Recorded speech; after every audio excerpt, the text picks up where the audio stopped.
Hello friends, welcome back to my YouTube channel. So friends, आज हम जयशंकर प्रसाद द्वारा लिखित नाटक ध्रुव स्वामिनी के पात्रों के बारे में जानेंगे। वैसे तो कोई भी कहानी, उपन्यास या नाटक को समझने के लिए उसके पात्रों को समझना अति आवश्यक है, ताकि हम उस नाटक को पूर्ण रूप से समझ सकें। तो हम अपनी इस वीडियो में जयशंकर प्रसाद द्वारा लिखित नाटक ध्रुव स्वामिनी के पात्रों के बारे में जानेंगे। पर उससे पहले हम जयशंकर प्रसाद के बारे में थोड़ा सा जान लेते हैं। जयशंकर प्रसाद का जन्म 30 जनवरी 1889, 30 जनवरी 1889 वाराणसी में, जो कि उत्तर प्रदेश में हुआ था। जयशंकर प्रसाद जो थे वो हिंदी कवि, नाटककार, उपन्यासकार तथा निबंधकार थे। जयशंकर प्रसाद जो थे वो नाटककार ही नहीं थे, वो उपन्यास भी लिखते थे और वो निबंधकार भी थे, और वो हिंदी के छायावादी युग के 4 प्रमुख स्तंभों में से एक माने जाते थे। जयशंकर प्रसाद जो थे, हमने जैसे कि ये जो ध्रुव स्वामिनी नाटक है, ये जब मैं अपनी अगली वीडियो में ध्रुव स्वामिनी नाटक के बारे में पूर्ण रूप से बताऊंगी, तो हम उसमें जानेंगे कि आखिर ये जो ध्रुव स्वामिनी नाटक है ये है क्या, और ये किस रूप का नाटक है, और जयशंकर प्रसाद ने इसमें क्या क्या बताया है। पर इस वीडियो में हम ध्रुव स्वामिनी के पात्रों के बारे में जान लेते हैं। तो क्योंकि कोई भी नाटक को समझने के लिए उसके पात्रों के बारे में जानना अति आवश्यक होता है, ताकि हम उस नाटक को या कहानी को या उपन्यास को पूर्ण रूप से समझ सकें। तो हम इस कहानी में ध्रुव स्वामिनी के पात्रों के बारे में जानेंगे। ये तो मैंने आपको बताया। तो जो ये ध्रुव स्वामिनी नाटक है, इसमें कई सारे पात्र आए हैं, पर मैं सिर्फ प्रमुख पात्रों के बारे में आपको बताऊंगी, जिनके इर्द गिर्द जो पूरा नाटक है वो घूमता रहता है। तो इसमें प्रमुख पात्र के रूप में, वैसे तो मैं सारे पात्रों के एक बार नाम आपको बता देती हूँ। इसमें जैसे कि कोमा है, चंद्रगुप्त है, शकराज है, रामगुप्त है, शिखर स्वामिनी है और ध्रुव स्वामिनी है, मंदाकिनी है, पुरोहित जी हैं, आदि बहुत सारे पात्र हैं। जैसे कि चंद्रगुप्त जो हैं वो इस नाटक के प्रमुख पात्र के रूप में हैं। जो ध्रुव स्वामिनी नाटक है उसके प्रमुख नायक अगर हम किसे कहेंगे तो वो चंद्रगुप्त हैं। वैसे तो ये नाटक जो है वो नायिका प्रधान नाटक है, पर अगर हम मौलिक दृष्टिकोण से देखें तो चंद्रगुप्त को हम इसके नायक कहलाने के वो अधिकारी होंगे इस नाटक में। जो ध्रुव स्वामिनी नाटक है उसमें जो नायिका है वो तो ध्रुव स्वामिनी है, और ध्रुव स्वामिनी और चंद्रगुप्त का जो केंद्रीकरण किया गया है, और इन्हीं दोनों के इर्द गिर्द जो है वो पूरा नाटक और चंद्रगुप्त की जितनी भी गतिविधियां हैं वो साकार होती हैं। और अगर हम चंद्रगुप्त के व्यक्तित्व के बारे में जानें तो चंद्रगुप्त का व्यक्तित्व जो है वो बड़ा ही आकर्षक है एवं सुंदर है। जो खोया हुआ राज होता है, राज सिंहासन होता है, उसको प्राप्त कर और अपने आप को धन्य मानते हैं, और उससे छीन ली गई उसकी वाग्दत्ता, यानी जो भी उनका राजपाट था या जो भी उनकी पत्नी थी, जो ध्रुव स्वामिनी थी, जिससे वो प्रेम करते थे, वो भी उनसे छीन ली जाती है इस नाटक में। तो उसको भी वो प्राप्त कर लेते हैं, और अपना राजपाट भी वो किस रूप से प्राप्त करते हैं इस नाटक में हम यही सब जानेंगे। और जो ये नाटक है उसके जो मुख्य पात्र के रूप में है अगर हम किसे कहें तो वो चंद्रगुप्त हैं। चंद्रगुप्त की सुंदरता जो थी वो अति मनोहर थी, जो कि शकराज को भी फेरे में डाल देता है, और देश की एकता एवं अखंडता के लिए चंद्रगुप्त स्वयं कमर कस लेते हैं और दुश्मनों को मार गिराते हैं। चंद्रगुप्त जो थे वो अपने बड़े भाई का सम्मान करते हुए पिता की जब मृत्यु हो जाती है तो उसके बाद वो राज सिंहासन का अधिकारी नहीं बनते हैं और वो उसे छोड़ देते हैं। और जो उनकी चरित्र की विशिष्टता एवं चारित्रिक गुणों का परिचायक है, वो नहीं चाहते थे कि उनका जो बड़ा भाई है वो विरोधी बने, तो रामगुप्त को वो सिंहासन पे बिठाकर चले जाते हैं। वो उनके स्वभाव को और उनके चरित्र को काफ़ी सरलता का और काफ़ी निडर का और काफ़ी भावुक चरित्र रूप पेश किया गया है। तो चंद्रगुप्त का जो व्यक्तित्व है वो काफ़ी महत्वपूर्ण है इस नाटक में। इसके बाद हम जानेंगे ध्रुव स्वामिनी का पात्र के बारे में मैं आपको क्या बताऊं, क्योंकि जो ये नाटक है वो हमारा ध्रुव स्वामिनी नाटक ही है, यानी जो ये नाटक है वो पूर्ण रूप से ध्रुव स्वामिनी के ऊपर है। ध्रुव स्वामिनी जो है वो नायिका है इस नाटक की, और पूरा नाटक जो है वो ध्रुव स्वामिनी के इर्द गिर्द घूमता रहता है, क्योंकि ये नाटक जो है वो एक स्त्री की गरिमा को या उसकी मर्यादा को अपमानित किया जाता है, और वो किस तरीके से सबसे लड़ती है और अपनी इज़्ज़त, अपनी मर्यादा को कायम रखती हैं और उसको बचाती हैं। ध्रुव स्वामिनी जब एक बार ऐसे ही इस नाटक में एक लाइन उपयोग हुई है, मैं आपको वो लाइन बता देती हूँ कि ध्रुव स्वामिनी ने काफ़ी निडर से कहा था सबके सामने कि मैं उपहार में देने की वस्तु शीतल मणि नहीं हूँ, मुझे रक्त की तरह लालिमा है, मेरा हृदय उष्ण है और आत्म सम्मान की ज्योति है, उसकी रक्षा मैं ही करूँगी।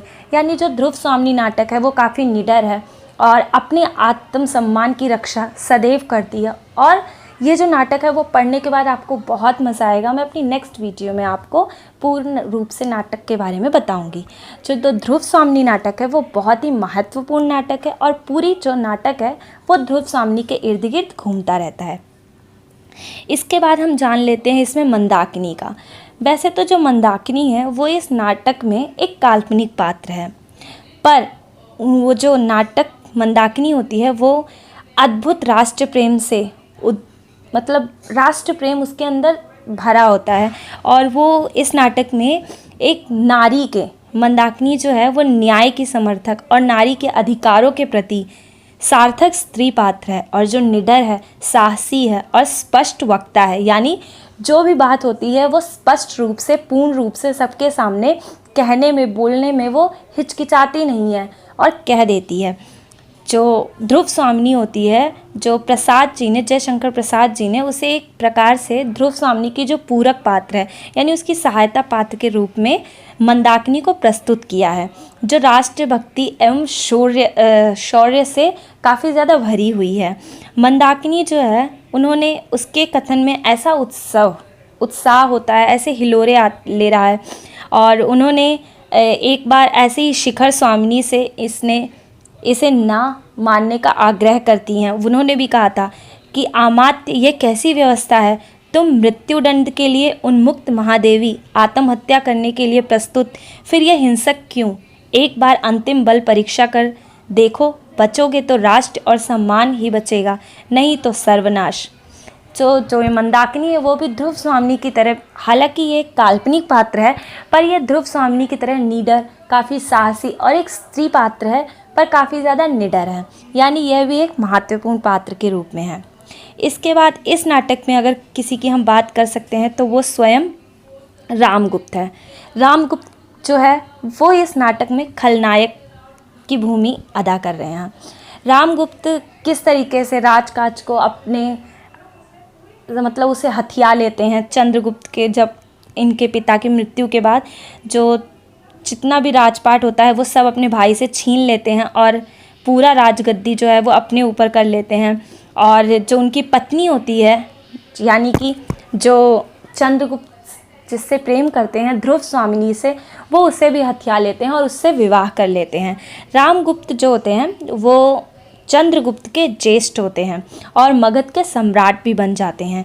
ये काफ़ी ज़्यादा जो दुराचारी होते हैं और मतलब प्रजा की इज़्ज़त वो किसी का कोई सम्मान नहीं करते हैं। और इस नाटक में ये जो हैं वो काफ़ी ज़्यादा मतलब अगर यूँ कहें तो ये काफ़ी ज़्यादा खलनायक की भूमिका अदा कर रहे हैं इस नाटक में रामगुप्त। और जो पूरा नाटक है वो भी इन्हीं के इर्द गिर्द घूमता है। आखिर इनको भी हार माननी पड़ती है चंद्रगुप्त से, और फिर सब ठीक हो जाता है। मैं आपको नेक्स्ट वीडियो में नाटक में आपको बताऊंगी। तो जो रामगुप्त हैं वो भी इस नाटक के एक महत्वपूर्ण पात्र हैं। इसके बाद हम बात करते हैं शिखर स्वामिनी की। जो ध्रुव स्वामिनी नाटक है उसमें शिखर स्वामिनी का एक प्रकार से कुटिल है, और जो काफ़ी ज़्यादा चालाक होते हैं और जो मर्यादाहीन होते हैं और कलहकारी होते हैं, स्वार्थी होते हैं, कुकर्मी होते हैं एवं चरित्रहीन के रूप में चरितार्थ किया गया है इस नाटक में शिखर स्वामिनी को। उसकी जो कूटनीतियाँ होती हैं, जो भी वो सम्राट, किस रूप से वो रामगुप्त को सम्राट बना देते हैं अपनी कूटनीति से। और गुप्त काल का मंत्री होते हुए भी, ये जो होते हैं वो गुप्त काल के मंत्री होते हुए भी अपने दायित्व का निर्वाह जो होते हैं वो समुचित ढंग से नहीं किया है इन्होंने, और वह सर्वथा अयोग्य सिद्ध हुआ है। और जो भी मतलब इनके कार्य होते हैं वो रामगुप्त की सहायता से ही करते हैं, और उनके हमेशा जैसे कान वान होता है उस टाइप का ये करते रहते हैं। रामगुप्त कृतज्ञ रहते हैं हमेशा इनके, क्योंकि शिखर स्वामिनी की बदौलत ही रामगुप्त जो होते हैं वो राजा बनते हैं। तो रामगुप्त सदैव इनकी आज्ञा का पालन करते हैं। और शिखर स्वामिनी जो हैं वो मतलब ये भी रामगुप्त के साथ, यानी ये भी एक खलनायक की भूमिका ही अदा करते हैं, क्योंकि ये मंत्री होते हैं पर ये भी खलनायक की भूमिका में होते हैं। इसके बाद इस नाटक में अगर हम किसी को कह सकते हैं तो वो है कोमा। कोमा जो है वो ध्रुव स्वामिनी नाटक के समस्त नारी पात्रों में कोमा का जो स्थान है वो बड़ा ही महत्वपूर्ण है। ध्रुव स्वामिनी नाटक में जो कोमा का स्थान है वो काफ़ी ज़्यादा महत्वपूर्ण है। यह भी एक प्रकार से काल्पनिक पात्र ही है। फिर भी नाटककार जो जयशंकर प्रसाद हैं उन्होंने एक आदर्श नारी के रूप में प्रस्तुत किया है। वो आचार्य जो मिहिर देव होते हैं उनकी ये पालिता पुत्री होती हैं, और उन्हीं की शिक्षा दीक्षा में ये पली बड़ी होती हैं, और वह स्वाभाविक तौर पर दार्शनिक थे, और इसमें दूरदर्शिता के भाव भरपूर हैं। कोमा जो है वो एक आदर्श प्रेमिका का है, और वो शकराज होता है ये उससे प्रेम करती है, और वो गलत रास्तों पर जाता है, उसका सन्मार्ग पर वो जाता है, और उसे सन्मार्ग पर लाने का वो प्रयास करती हैं, यानी सही रास्ते पर उसे लाने का प्रयास करती हैं, क्योंकि वो काफ़ी ज़्यादा कुमार्ग पर चलता है। पर फिर भी वो अन्याय के विरुद्ध आवाज़ उठाने में हमेशा सक्षम होती हैं, और क्योंकि वो बड़ी ही स्पष्टवादी थी, यानी वो कोई भी बात होती थी वो बिना हिचकिचाए स्पष्ट रूप से कहती थी। अपने इस प्रकार के स्वभाव के कारण उसे शकराज से कई बार मतलब उसे तिरस्कृत भी किया गया, और आखिर में क्या होता है, जो दुखद अंत होता है इसका कि मतलब उसकी मृत्यु हो जाती है। आखिरी में दुखद अंत होता है और बड़ी ही निंदनीय है। प्रसाद जी इस प्रकार के जीवन के विरोधी होते हैं।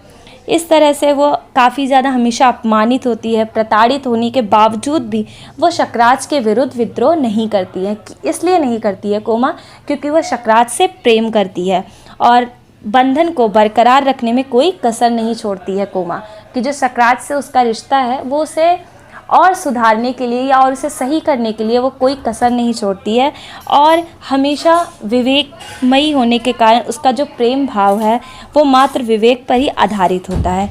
कोमा जो है वो हमेशा अन्याय का विरोध करती है, जैसे मैंने आपको बताया, और शकराज को हमेशा कुमार्ग पर चलने के बजाय उसे सन्मार्ग पर लाने का प्रयत्न करती है। तो जो कोमा है वो भी इसमें एक महत्वपूर्ण पात्र के रूप में है।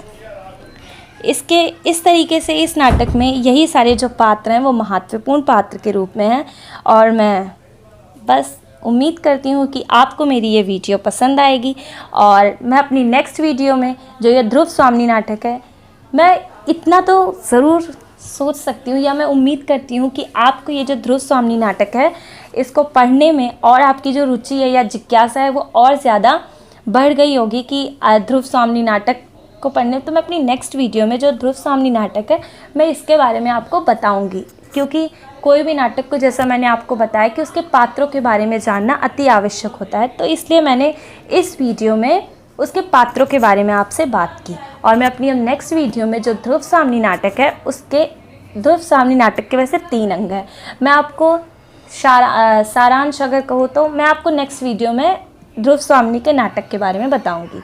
तो मैं उम्मीद करती हूँ कि आपको मेरी ये वीडियो पसंद आएगी। So thank you and bye bye.